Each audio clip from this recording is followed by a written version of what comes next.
Hello, everyone. Welcome to today's webinar brought to you by Microbial Insights. It's going to be on oilfield reservoir souring, 30 years of H2S management and counting. We appreciate that you are taking the time to join us today. It's my pleasure to introduce our esteemed speaker, Dr. Matt Streets. Dr. Streets is an industrial microbiologist with 15 years of experience and is the team lead of the Microbial Services Division at Raw Water.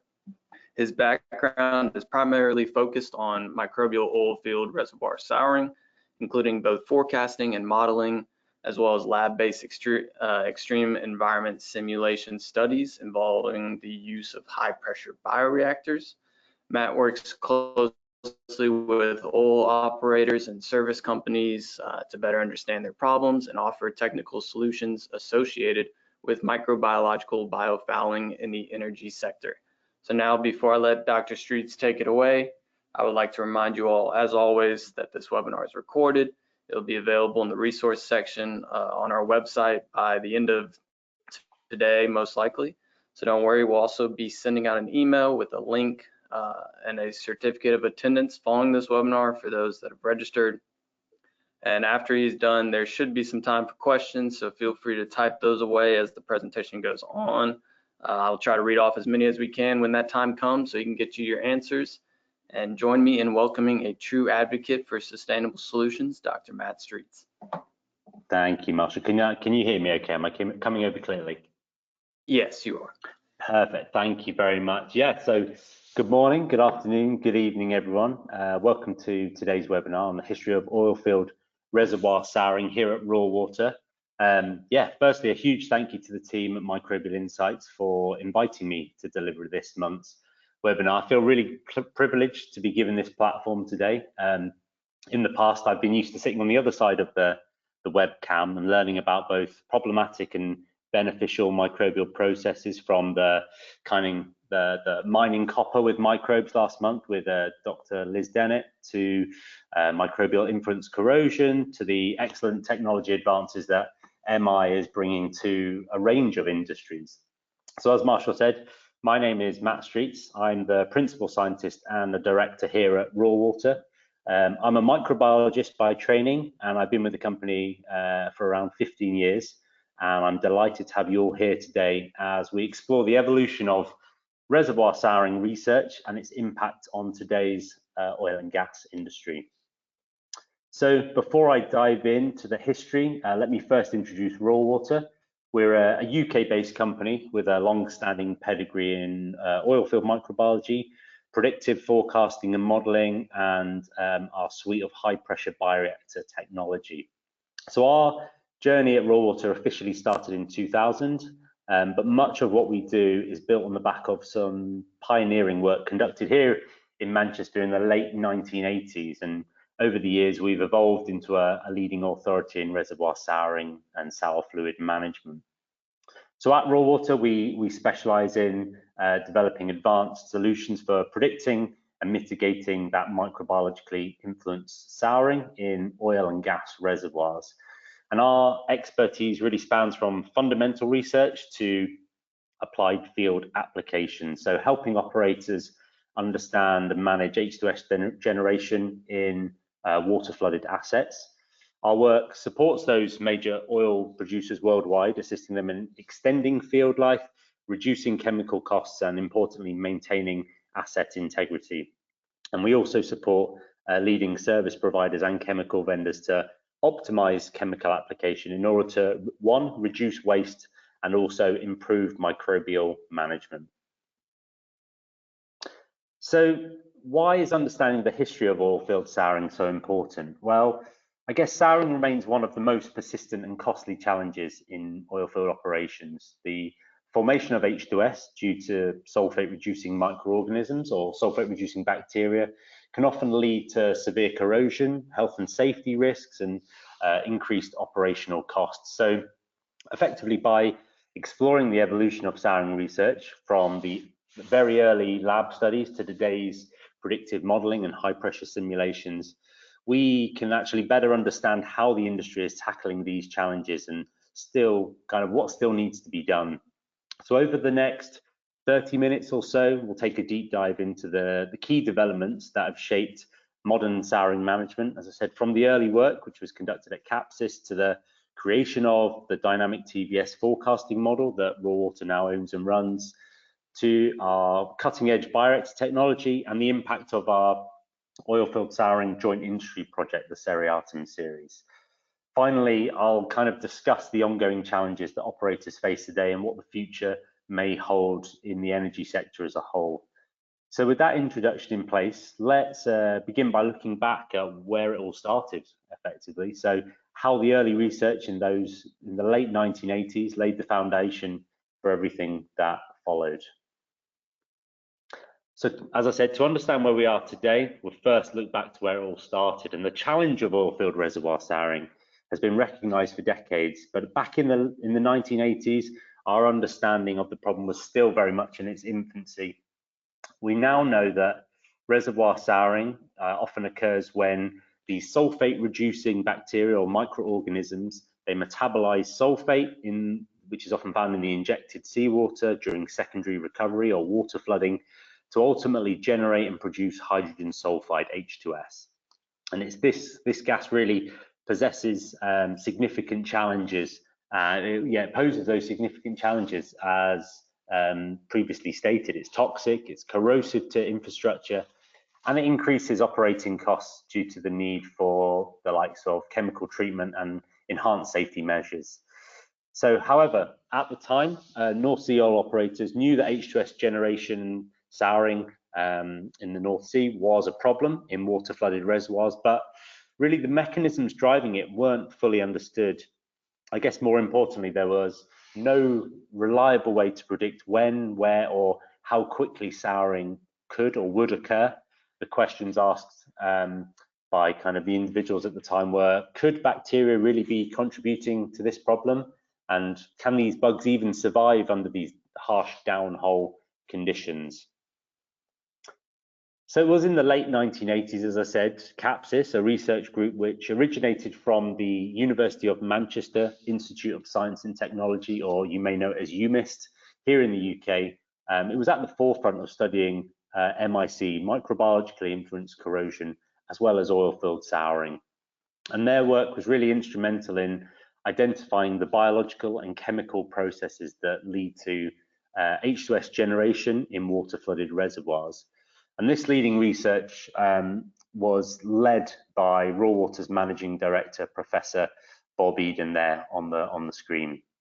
And through extensive lab studies, the researchers demonstrated that reservoir conditions such as temperature, pressure, water chemistry, they played a crucial role in determining the rate and extent of microbial souring. I think it was also key in highlighting the role of different communities under different downhole conditions, particularly the sulfate reducing organisms, in driving these processes. So really at this stage, most of the studies were still relatively observational. So while operators knew H2S formation was a risk, there was no way to really predict its onset or severity in different reservoir conditions, predominantly in the North Sea at this time. And this lack of predictive capability meant that really future mitigation strategies were often reactive rather than proactive. So recognizing this gap, a team within Capsys began to explore ways to move from these more observational studies to a more predictive modeling approach. I guess the idea at the time was simple. If we could simulate the microbial and geochemical interactions in a reservoir, we could potentially anticipate souring before it became a critical issue. And this shift laid the groundwork for what would be later become one of the most significant advancements in souring management. This kind of combined lab-based experimental data with mathematical models and field observations to ultimately try and forecast H2S production from an oilfield asset. So like all models, they've got to start somewhere. So early models were basic. They relied heavily on empirical data, but they provided a crucial and critical first step in developing a systematic approach to oilfield reservoir souring and prediction. So I guess over time, These models became more sophisticated, incorporating factors such as, I guess, microbial growth kinetics, sulfate availability, the impact of different mitigation strategies. But it was really this early work which was a turning point, and actually was first published in this Health and Safety Executive Report, which is the image on the left-hand side of the slide here, which was authored by our current Managing Director, Professor Bob Eden, a senior lecturer at the University of Manchester at the time, Professor Patrick Laycock, who is now Raw Water's consultant statistician, and Mike Fielder, team lead of production chemistry at BP at the time. And this document provided the industry with its first real insights into the mechanisms of oilfield souring and set the stage for a new era of research, one that would move beyond static observations and really towards that dynamic predictive modeling. And this brings us to the next major development that I'd like to touch on today, and it's the birth of the dynamic TVS model, which really transformed how we approach souring prediction and souring control or mitigation. So let's take a look at how this model has developed and why it remains a key tool in the industry today. So, as I discussed in the previous section, this early souring research really laid the foundation for understanding reservoir souring. But as you've kind of understood by now, one of the biggest challenges still remain predicting that H2S generation in the downhole environment, which would ultimately be produced at the topsides facilities and in those real world conditions. And as I've said, those early models were static and quite simplistic, relying on that empirical data and generalized assumptions about microbial activity. They provided that snapshot of potential souring risk, but ultimately they lack the ability to account for those changing reservoir conditions over time. In reality, we know that oilfield environments can be highly dynamic, whether variables such as temperature, pressure, sulfate concentrations, carbon availability, and microbial populations fluctuate throughout a field's lifetime. So taking that into account into these early models was nigh on impossible. But this meant that these early static models often either underestimated or wildly overestimated H2S production, leading to whether it potentially excessive chemical treatment costs or unexpected souring events. And operators really needed a more advanced predictive tool that could evolve alongside the reservoir itself. So at the turn of the millennium, this is where Raw Water was founded, taking the lead in advancing the understanding of oilfield reservoir souring through the further development of the dynamic TVS model. Now, a pioneering solution that introduced a time variable approach to souring prediction was this model. So unlike the static models, as I've previously described, our dynamic TVS model really simulates the changing conditions in a reservoir over time, ideally forecasting how the microbial souring will evolve in response to real world variables. And this was a real game changer for the industry at the time. So instead of applying a one-size-fits-all approach to sour fluid management, operators could now model different scenarios, evaluating how various mitigation strategies could and would potentially impact souring over the operational lifespan of a field. So this section here, I just wanted to give you an idea as to answer the question, well, Matt, how does the dynamic TVS model work? And I could spend 2 or 3 hours going through the intricacies of how the model works, but I wanted to give you a real concise overview to say, well, at its core, ultimately, the model integrates microbial growth kinetics to simulating the proliferation of the SRBs, or the sulfate-reducing microorganisms, the SRM, some geochemical interactions, whether it's sulfate availability, organic electron donors and microbial communities, and importantly, reservoir conditions, whether it's pressure, temperature, water injection rates, production rates over time, and breakthrough of injected water, for example. All of these contribute to how our model functions. And I guess by continuously updating these inputs and modifying some of the parameters deep within the model, it provides operators with that dynamic, forward-looking forecast of H2S hydrogen sulfide production, allowing for that proactive rather than reactive understanding and mitigation strategy application. So here I've really just put down a very high-level overview of how the model works. I've got 4 short bullet points there, and these 4 major sections really, starting with the first, describes the cooling of the formation as a result of water injection. So I've got this fictitious example on the right-hand side here of an injector-producer well pair. So the injector well where the cold water goes into the formation, and the production well where the oil and water and gas escapes from and is collected. So this primary y-axis here describes temperature, and you can see over time we have this cool front moving deeper into the formation and it moves deeper as a function of time. So after year 1, and then year 3, and then year 5. So as you're adding more and more cold water into the downhole formation, until that the volumes of cold water, the temperature of that water and the temperature of the static formation reaches an equilibrium, that downhole bioreactor, that zone of rock which can support microbial activity downhole, will continue to grow. And as this cooled zone increases in size, so does the area, as I said, in which the microbes can occupy, and we refer to that as the TVS, the thermal viability shell, and that's really a fancy term for what we can refer to as the downhole bioreactor, that zone of rock which is cool enough for microbial processes to take place. And here we've highlighted two of the main groups here. We've got the mesophiles in blue, and they're the middle range temperature loving organisms, that kind of 30, 40, 45 degrees C organisms that thrive at that temperature. And then we have our thermophiles, and here I've just set an example of, they like to grow under this example at about 70 degrees C. And you can see there the thermal viability zones for each of those differ in the downhole formation.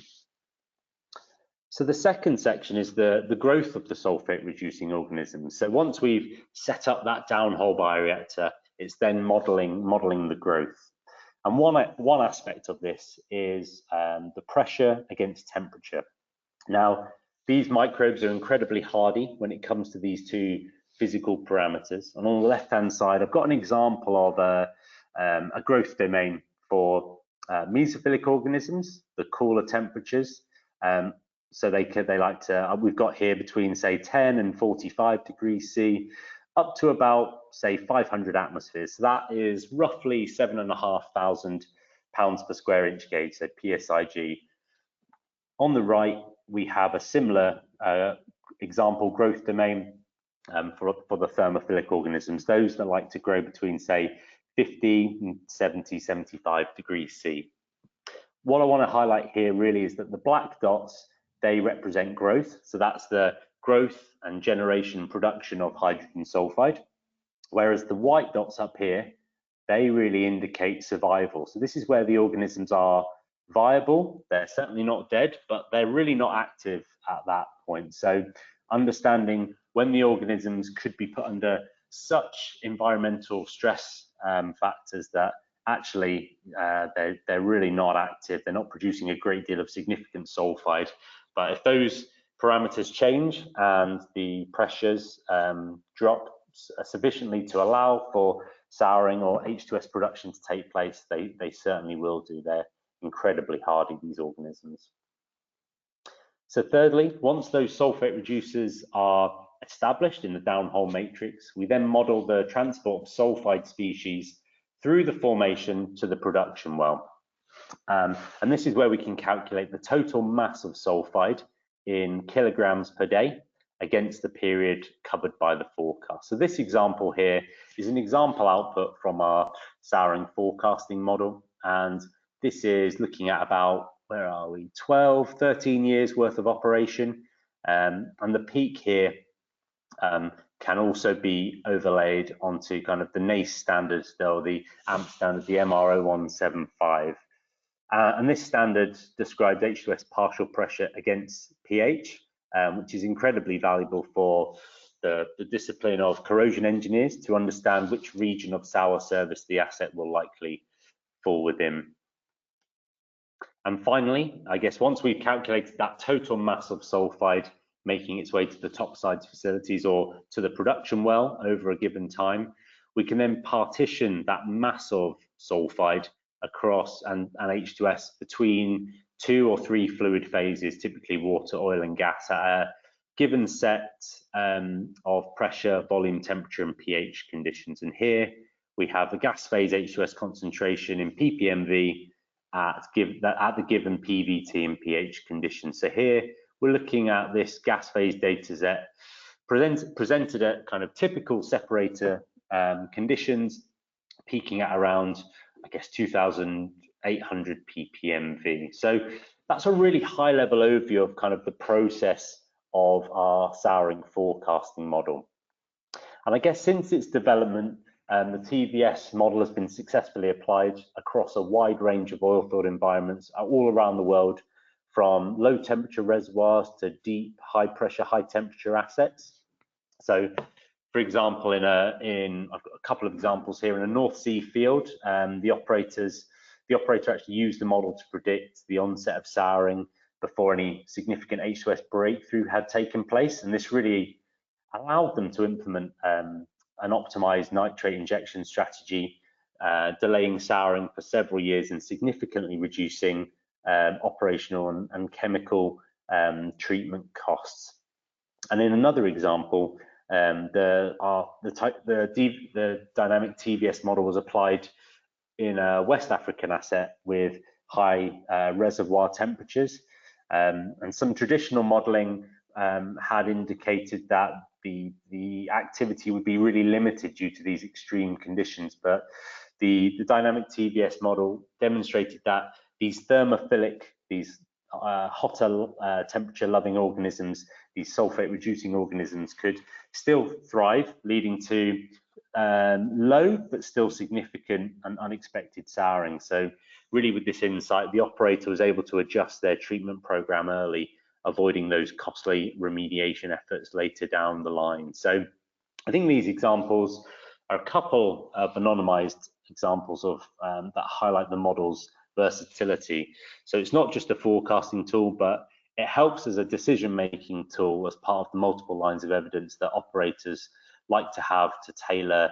mitigation strategies to specific field conditions.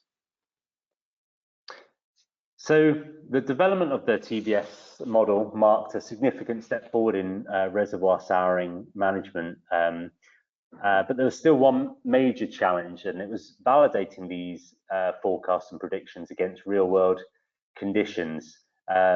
And it was in achieving this, we really needed to move beyond desktop modeling and going straight to the field, but also develop a way to replicate the reservoir environments in the laboratory environment under controlled conditions. And I guess this brings us to the next breakthrough. It's really the extended development of high pressure bioreactors, which provided the industry with a powerful tool to study souring under field relevant conditions. So it's this combined approach which has that huge added value to operators worldwide. So we can take a little look at how these bioreactors have transformed our ability to test and refine souring models in the, as I said, that controlled lab setting. So I guess so far we've discussed how the model really revolutionized our ability to predict oilfield reservoir souring. These provided valuable insights from a desktop modeling aspect, but as I said, the challenge still remains. Can we validate predictions and forecasts under real world conditions in controlled environments? And this is where, as we know, oilfield reservoirs, especially those in deep water and high temperature, high pressure environments, they are extreme and they do vary highly, so they're highly variable. So many microbial studies often and historically have been conducted at atmospheric pressure and at generally moderate temperatures. I guess conditions that don't always accurately reflect the true subsurface environment. So this highlighted that gap between theoretical models and what was actually happening in the field. So really, To bridge this gap, we needed the way to replicate real reservoir conditions in the lab, or as close to as possible, simulating those downhole conditions under pressure, temperature, and flow. And that's where the further development of high pressure bioreactors ultimately came in. So, as we said before, recognizing limitations in traditional lab studies, this is where we pioneered the development of a suite of high pressure bioreactors, and these bespoke systems were designed to simulate actual oil field conditions, or as close to as possible, enabling us to study, I guess, microbial souring under pressures and temperatures that were more relevant to real reservoirs. So our bioreactors, they allow us to do many things. One, I guess, maintain pressures up to about 12,000 psig as it currently stands, which matches some of those deeper water reservoirs around the world. We can simulate those high temperature conditions, ensuring that microbial activity can be studied under these extreme environments. I guess also introducing real field representative fluids, whether it's produced water, seawater, microbial communities, crude oil samples, to study these real world interactions is really valuable. And once we have an established bioreactor under given conditions, we can test the efficacy of mitigation strategies, whether it's nitrate application, biocide treatment, novel chemistry application, different injection water conditions, whether it's seawater, produced water, low sulfate water, and it's testing them under these reservoir-like conditions before ultimately committing and deploying them in the field, especially in the offshore asset market. And it's this technology which provided the industry with this critical tool to move beyond, as I said, the theoretical assumptions and test those mitigation strategies in this highly realistic, controlled setting. And we aren't really limited to conventional oil and gas operations. I know this is where a lot of the discussions are for this presentation today, but there are certainly applications beyond where microbes could be either problematic or beneficial to the energy sector as a whole. And as the energy industry evolves over time, which we're seeing whether there is applicable methods for our high pressure bioreactor services. So I guess since their development, Raw Water's high pressure bioreactors have played a key role in advancing our understanding of oilfield reservoir souring. And we have a couple of examples here. So when we engage with our clients and our customers around the world, we're constantly asking the question, how is this going to be used in the real world? We always want to ensure that we're adding value to these real world challenges. Ultimately, can we remove people's headaches that they may have on a daily or monthly basis, especially with respect to problematic microbes? So we have a number of applied microbiology research case studies on our website, which I offer you to go and have a look at in your own time. But one that I wanted to run through today was our $100 million savings story. So this story was actually shared in September last year, so 2024, at an SPE event in Malaysia, and I was able to deliver this this presentation, and this manuscript is actually available now on One Petro. But ultimately, it describes the strategic approach of using our modeling technology and also our suite of high pressure bioreactors to give confidence to an operator who was facing some potential challenges with respect to souring. So ultimately, we were asked to assist an operator who'd been recommended that they should purchase a sulfate removal unit, an SRU, to process their injection water. And the theory behind this technology is, as you would imagine, if you can remove as much of that sulfate from the injection water as possible, that results in a significant suppression of problematic microbial sour gas generation. Take away the sulfate, you take away the sulfides. In theory, that's the theory behind the technology. It sounds great, and obviously when it's predominantly used to control scale formation, firstly, and the added benefit is controlling souring, why wouldn't you go for it? Well, it really comes down to the capital expenditure, the cost of the equipment, and also the operational costs over lifetime of an asset is extremely high for a sulfate removal unit, the SRU. So we looked at a handful of the key input parameters when the operator came to us and kind of asked for a second opinion. And this was an offshore asset. It's some of these data included downhole pressure and temperature conditions, and also the volumes of forecast water injection over the next, say, 24, 25 years of predicted operation. And based on that, our initial gut feeling was actually this asset is probably going to struggle to support significant microbial souring due to two main reasons. Initially was our thought. The first was the relatively high pressure and temperature conditions of the asset, and the second was the relatively low volumes of water that were forecast to be injected into the asset over that quarter of a century or so.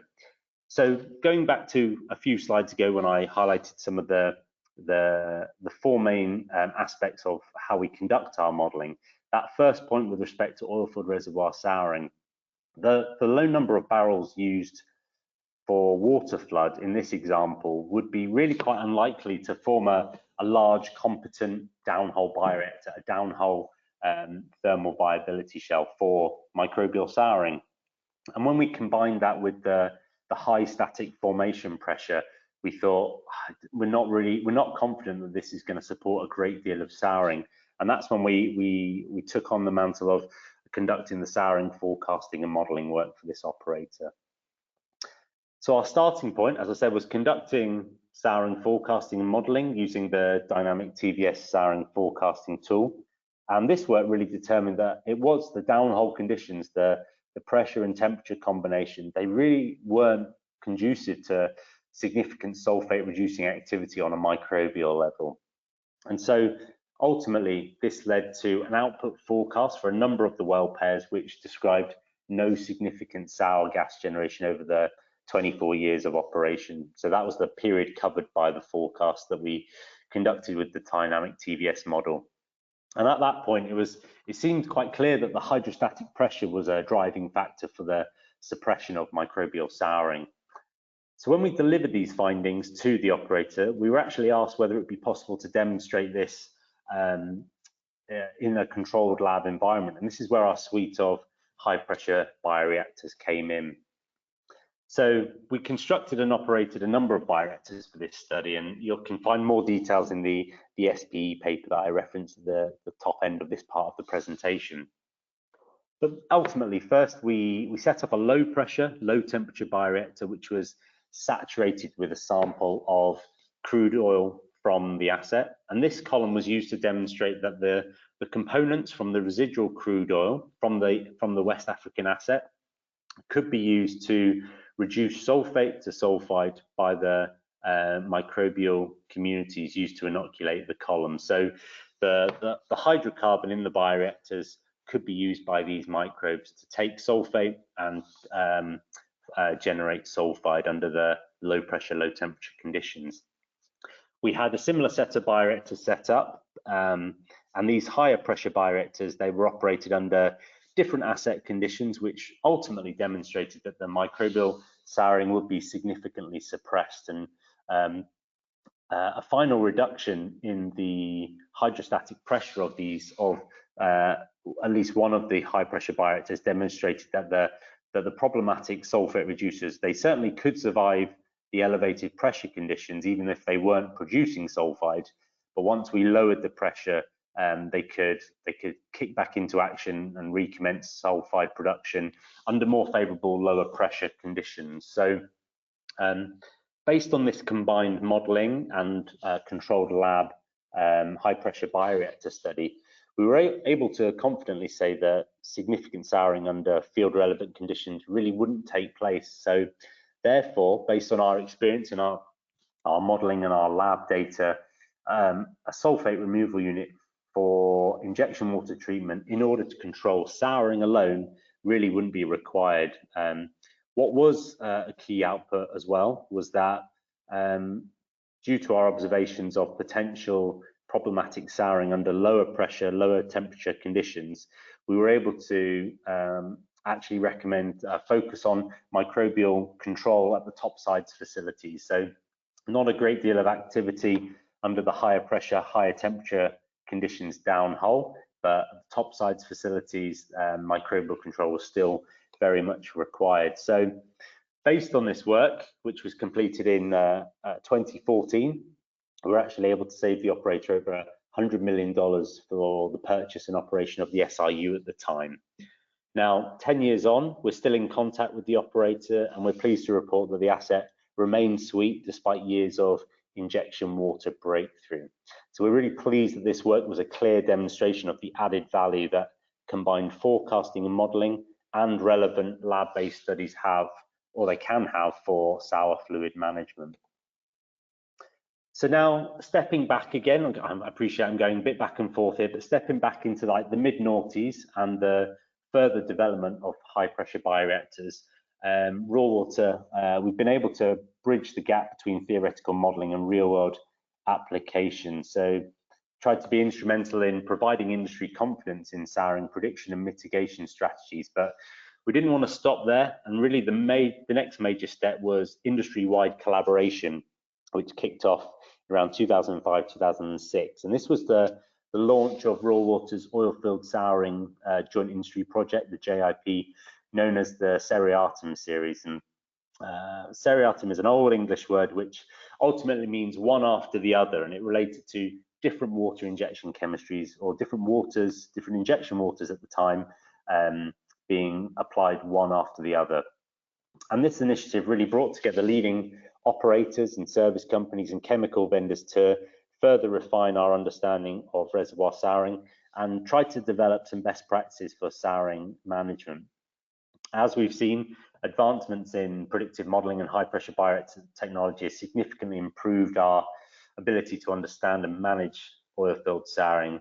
But one of the most important drivers, I would say, of progress in this field has been industry collaboration. I think recognizing the need for this collective approach, this was the reason for the launch of the Seriatim series, which is still ongoing as we speak. We're in its 6th iteration now, and it brought together, as I said, these major oil and gas operators to tackle the shared challenges of reservoir souring, ultimately pooling resources, expertise and field data to drive whether it be innovation or improved industry best practices through the use of our controlled suite of high pressure bioreactors. As I said, it began in the early to mid 2000s as a response to this growing complexity of souring challenges, particularly in deep water and high temperature reservoirs, but also in other assets around the world. And I think, like I said, the individual companies were certainly facing similar problems, but kind of the ability to conduct large-scale, long-term research as individual companies themselves was quite challenging. So this collaborative approach enabled the operators to gain access to cutting-edge research and capabilities. So I think this cooperative approach really ensured that souring mitigation strategies weren't just theoretical; they were really grounded in extensive testing and validation prior to application in the field. So we're proud to say that we've been able to bridge some of these knowledge gaps and develop some best practices for souring management. And I think the insights gains have really influenced field development plans for a number of these operators worldwide. And I think importantly, this collaboration has reinforced the idea that souring management isn't just about individual field solutions. It's about kind of that continuous learning, adaptation, and applying this global knowledge base to evolving industry challenges. And I think despite the progress we've made, oilfield reservoir souring still remains that persistent challenge. Being able to get down into that deep subsurface and taking a sample is often nigh on impossible. So we have to have those good quality suite of high pressure bioreactors where we can simulate most closely what is happening down there to help us further our efforts. And I think new developments in deep water production, high temperature reservoirs, and evolving regulatory pressures continue to really push the boundaries of what we know and what we can actually do globally. I suppose understanding microbial activity in these extreme environments remains certainly an ongoing challenge, requiring further lab validation, improved modelling and new mitigation approaches. So really what I wanted to get at in this final section is where we'll kind of explore some of the ongoing challenges the industry faces today and discuss where souring research and mitigation strategies are likely to be heading next. So as production methods evolve, as you can imagine, so too does the risk of souring. So I've got some examples here. This isn't by any means a definitive list, but it gives you just a taste of kind of the evolution of souring, whether it's the enhanced oil recovery, as many fields now rely on potentially polymer flooding, CO2 injection, and kind of other EOR techniques to maximize production. I guess these methods can alter reservoir chemistry unintentionally, creating conditions which could be more or less favorable for sulfate reducing microorganisms. Produced water reuse and treatment. I think with increasing environmental regulations, operators are turning to produced water cycling. So it's taking the production water which comes out of the production well and using that for secondary recovery and pressure support and water flooding. I guess, however, reintroducing sulfate and carbon-rich water into the reservoir, as microbiologists on the call can appreciate, can lead to increased risk of souring if you're putting a good source of sulfate down there and that water is carbon-rich, whether it's with volatile fatty acids or dissolved hydrocarbon components, which the communities can use that ultimately result in sulfate reduction. I guess the requirement for more advanced treatment solutions is on the table. And then kind of looking forward into what I've termed here as the geoenergy technologies, the rise in carbon capture and storage and subsurface hydrogen storage and geothermal observations. I guess it really introduces new questions about microbial activity in these environments. So understanding whether these sulfate reducing microorganisms will play a detrimental role, i.e. in the production and formation of H2S and these new applications is an area of active research in many institutions. So as I come towards the end of the presentation, really looking ahead, I guess the industry must continue to push the boundaries of modeling, mitigation and treatment strategies and simulating what's going on down there in order to stay ahead of these souring challenges. And it's a collective challenge which everyone is facing. And so I guess some of the key areas here, again, it's not by no means exhaustive, but it's just some examples of some future developments which could include the likes of advanced modeling. I guess we know that integrated AI and machine learning is a really hot topic over the last 5 years or so. And I guess with that, with the dynamic TVS model, could allow for more adaptive souring predictions, continuous refinement of risk assessments based on real-time field data is an exciting opportunity.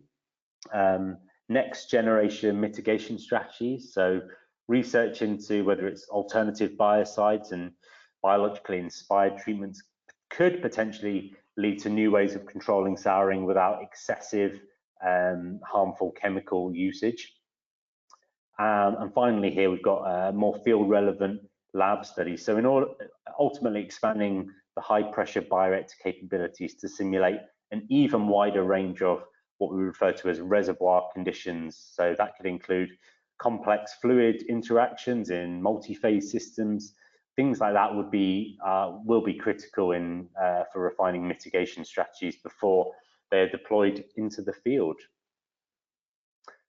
So I guess in conclusion, reservoir souring still remains a dynamic challenge, to put it nicely. It requires that continuous innovation in modeling, simulating mitigation techniques, and as I said before, I'm a big advocate of industry collaboration wherever possible. While we've come a long way, the industry still must and does remain proactive in adapting to new field conditions, emerging technologies and regulatory changes, and these are quite dynamic things which go on at different times and at different speeds wherever you are around the world.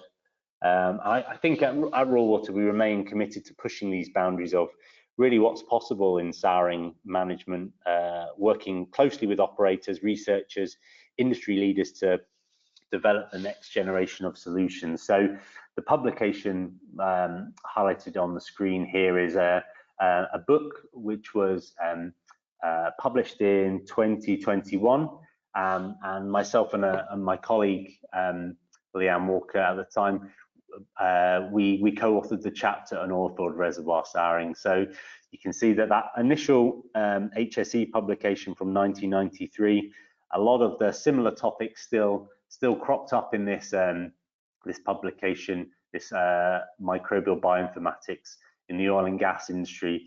The issues still remain, and it's just how we look at addressing these challenges in the energy sector. So I think one final thing for me today, it's a bit of a shameless plug, but we currently have an open position here at Raw Water for a junior research scientist. Really, we're looking for someone to join our team to help build and operate our suite of bioreactors here in the UK. So if you or anyone you may know, they may be interested in the topic of microbial souring, what I've talked about today, the QR code on the screen will take you to our LinkedIn homepage, which is where you can follow us and you can find that job posting on our most recent post. So I guess with that, 45 minutes in, I'd like to thank you all for attending today's webinar. Really appreciate your time and for sitting and listening. I'll now hand back to Marshall, and I'm more than happy to take some questions if you have any. So please feel free to ask me anything about we've covered today. And if we don't get around to it in the next few minutes, then please feel free to reach out to me on LinkedIn, Matt Streets on LinkedIn, and then we can connect there and we can continue the conversation offline. So yeah, with that, thank you very much, and over to you, Marshall. I believe the thanks is all due to you. Thank you so much for that great presentation, Dr. Streets. You're absolutely welcome. We have a couple of questions already, but if you have any questions, feel free to type them in the questions tab in your sidebar. For those of the audience that wanted that case study that you mentioned, or the couple of case studies that you mentioned, can you run through how to find those again?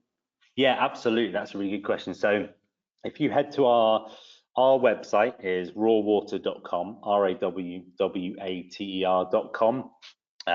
Across the top banner of our website, we've got a section which is called knowledge base, and under there, that's where we have all of our case studies and all of our resources that people can tap into. So yeah, our website is a good use for kind of that knowledge base access, but also keeping up to date with what we're doing here at Raw Water in our news feed as well. So that's the best place to find that.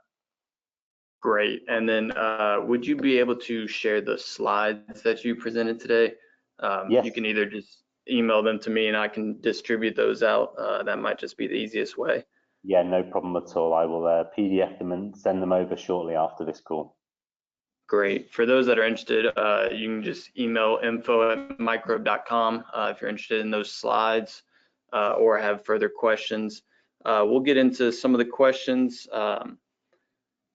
We're looking ahead at sort of technological innovations or shifts in this model. Is Raw Water currently developing anything to fill the gaps of this early stages, or could you run through that a little bit?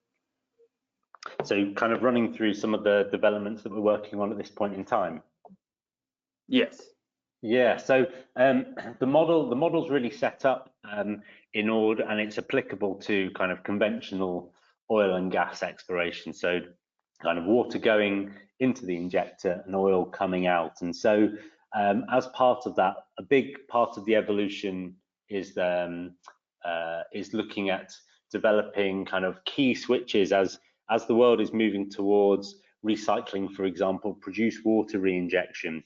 It's kind of making sure our model is fit for purpose for what the market wants, whether that is switching from injection water A to injection water B to potentially injection water 3,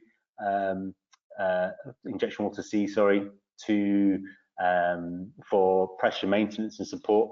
Those different water injection chemistries will potentially influence a changing and a shift of different souring propensities in the downhole environment. So that's something that we're continuously working on and looking to evolve. Historically, it was really set up as you can use the model for seawater injection or, for example, produced water reinjection. But now we know that a lot of assets, whether they're in the North Sea, potentially Gulf of Mexico, Far East, Middle East, they might start with, for example, a seawater injection. Maybe 10 years in, they might have to start switching to produced water reinjection, and then further on, they then might say, okay, we now have the opportunity to introduce a third injection water, which may be a low sulfate water injection flood for scale and souring. And so it's making sure we can make those switches in real time throughout a single souring forecast. And other developments include kind of the application of nitrate. How can we best model that to mitigate souring? The introduction of a nitrate is that competitive exclusion method where the nitrate will be reduced preferentially over sulfate, so you potentially suppress a bit of the sulfide generation because you're favoring nitrate reduction in the downhole environment. And it's understanding under what conditions could nitrate be best used, and under which conditions do we think that nitrate wouldn't be suitable. So there's a long list that we're currently working on, and we currently have a what we refer to as the TVS Technical Committee, which kicked off at the end of last year, and we announced it earlier on this year. We've got a number of us in the committee, and together we have over 130 years of souring modeling experience. And so kind of that combined knowledge is understanding what the market pressures are, what the constraints are, and how best can we further develop our model with additional modules which could then add value to operations globally, basically. Of course, thanks for the clarification. Of course, on our end, we're knowing that raw water is constantly perfecting. I'll do great work, but thank you for that clarification. The next one is similar to a little bit more clarification on the model. Does it partition H2S between oil and water in the reservoir, or only once the fluids are produced? And does it account for scavenging by siderite? Yes, that's a really good question. So generally speaking, we're looking at sulfide species in the downhole environment interacting within those two fluid phases. And as you can, we can all appreciate, kind of links to the locking up of sulfide in the downhole environment. We always say it's very simplistic of what I'm about to say, but what we typically say from a high level overview is that souring really only becomes an issue at when it's produced, assuming that it has no impact on the fluid flow in the downhole environment, or with respect to kind of fluid flow or injectivity into the reservoir. The big headache for operators is when fluid and from the production wells and at the collection stations, that's when that becomes sour, when you have sulfide species, whether it's H2S, HS minus, or S2 minus, depending on the pH of the aqueous phase. That's when it really becomes a headache for the operators. And I guess part of that we do certainly account for mineral scavenging, predominantly siderite in the downhole formation. So that's that kind of carbonate mineral. If that comes into contact, well, I suppose if the newly formed H2S, which is often biological in origin, when that comes into contact with something like a siderite, you have that reaction, and ultimately the sulfide is locked up downhole, which is a good thing, again with the caveat assuming that there's no impact on fluid flow and injectivity. But I think that's where in the past some fields have That was an observation in the kind of the late 80s, early 90s, as part of the HSE publication, where some fields, they were predicted to go sour based on the early models, but they weren't really showing any signs of significant souring. And something that they kept coming back to, one of the key parameters, was a relatively high percentage of siderite. And so that kind of what we refer to as the siderite shield, it was kind of shielding souring from the topside facilities, but it's making sure that the operators are aware that once that scavenging capacity is exhausted, the sulfide production, assuming you have injection water breakthrough at the topsides facilities, that's when souring could really take off as much more rapidly than it would do otherwise, basically. So yeah, we certainly take into account those aspects within our model. Great. And furthering on that, is the model capable of field-wide multiple wells modeling, or is it limited to one pair of injector and producer?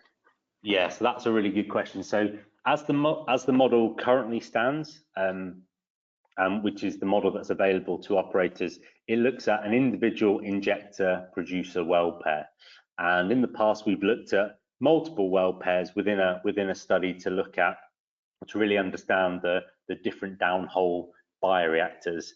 But as part of this TVS technical committee, we are looking at further advancing our model so that we can take into account multiple well pairs within a single run of the model. So that's something that we've appreciated from a feedback from the industry, that if that capability is available, that would be really well received. So that's a side project that we've got going on. It's not quite there yet. It's very much in kind of, I'd say, in between alpha and beta testing phase. But yeah, once that's ready to roll out, then we would certainly let the industry know. But at this point in time, we have that systematic approach of looking at individual well pairs and building up a story from there. Of course, and a lot of people are saying thank you for the presentation. You did a great job, and I'll reiterate that this was a fantastic presentation and it was beneficial to learn more. We'll take this one last question, and then if anybody else has further questions, you can email info@microbe.com, or you can reach out to Raw Water as well. I'm sure Dr. Streets and them would love to take care of some of your questions relating to the model. The final question would be, how do you model nitrate given their various mechanisms? Yeah, that's a really good question. It's easier said than done, and that's a fantastic question. So to put it, and this I'm being pedantic here, this is the simplistic way of looking at it. You add nitrates, the bugs will use nitrate preferentially over sulfate, and you can then look at calculating, okay, if the community can, for example, consume this much sulfate, then under certain circumstances, you can have a rough idea of how much nitrate that would be required to suppress that much souring. And then the key thing to note here is that I've used the term under specific conditions, because under certain conditions where you have maybe an underdosed nitrate, you might see a more beneficial impact of souring remediation and potentially souring control than you would otherwise in other systems. Conversely, sometimes we've conducted studies which have been published where maybe over-injecting nitrate has actually caused kind of a larger degree of microbial activity. And so it is absolutely, it's nowhere near as easy as one would like it to be, but it's something that we continue to model. And I think through the further development of our findings from our suite of high pressure bioreactors combined with field observations, we're getting a closer or a better idea of how best nitrate can be applied, when it can be applied, and how it should be applied over a given time period. So that's a really good question. It's not as easy as we would like it to be sometimes. I think there's been some really good published case studies in the literature where it's worked really well, and sometimes it's worked less well. And for me, what it comes down to is It will work as long as you put enough in. But the question is, well, how much is enough? And it's defining that number. I think if you were to inject 100% nitrate into the formation, you get rid of souring, but obviously that's not an economical way of treating your reservoir. So it's finding what's the break point, because sometimes full souring control isn't viable, but sometimes knocking your souring down by 50% is more than good enough for operation. So it's a case-by-case basis, but it's a tricky one to model, but we're certainly working on it. Certainly, and once again, I would like to say thank you for doing this presentation. We hope to get you again in the near future for another one to talk about some more advancements and other case studies as well. Is there anything else that you'd like to say before we wrap up? No, I think that's it from my side. Just again, thanks everyone for attending. Thank you to MI for hosting this webinar. I'm looking forward to the next few months worth of webinars. And yeah, thank you again for listening. It's been a pleasure. Of course, we'd like to see all of y'all back at our next webinar next month. We'll get those details out shortly. And thank you once again, Dr. Streets. Thank you very much. Good afternoon, everyone. Good afternoon.